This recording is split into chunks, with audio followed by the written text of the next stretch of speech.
Lando Norris couldn't care less about breaking Verstappen's trophy. To be fair, I guess Max has enough of those already, as we welcome in our racing analyst, Tim Hauraney. Tim, a record 12th straight win for Red Bull. Max Verstappen wins again on Sunday. Can you put into words just how big an achievement this is for the team?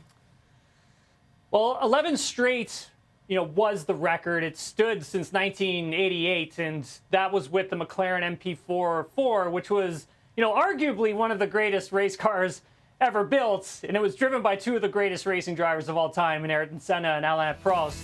And, just in this day and age of F1, it's really difficult to build a car that is just that dominant, because there are a number of factors that go into this, and a lot of it happens at the factory level. And I've gotten to visit a few of these factories just to see where these teams are in terms of their level of technology, and a lot of them are pretty equal on that front. And then we also have to take into consideration that, Red Bull Racing, all of these teams, they have to work around a cost cap. They have now wind tunnel and CFD design time that, is allotted to them. Red Bull Racing having the least amount of that CFD and wind tunnel design time. It's a sliding scale, so the teams behind them have more. So essentially, every time Red Bull turns that wind tunnel on, they have to make sure that they are nailing each component that they are putting into the wind tunnel. And you have to give credit to Adrian Newey and his staff, because they've built an absolute monster here, trying to navigate through all of what I've just described. And then add on top of that, they have a generational talent in Max Verstappen, and he's got to take this thing to victory lane every single weekend. So as a team, you have to make sure that your driver is peaking, and at the same time, you've built an incredible race car. Marry those two things together, and that's what creates this dominance. Impressive stuff for sure. You were also keeping an eye on Daniel Ricciardo making his return to the F1 grid this weekend for AlphaTauri, replacing Nick de Vries for the rest of the season. Ricciardo hadn't raced since Abu Dhabi last season. What did you make of his weekend, Tim?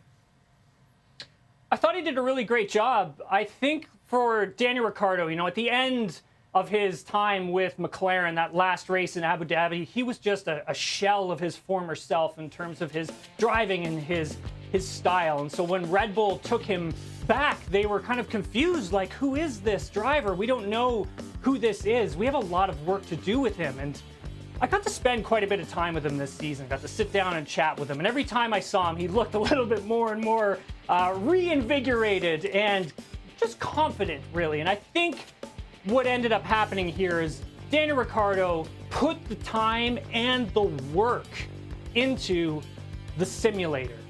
And they also partnered him up with his old race engineer from his time at Red Bull Racing, Simon Rennie. And those two working together, I think they were able to rediscover that driving style that Daniel was missing when he was at McLaren. And I think we also need to add into this that the AlphaTauri kind of looks like it suits Daniel's driving style. And we also have to give credit to Daniel for just maintaining that physical fitness.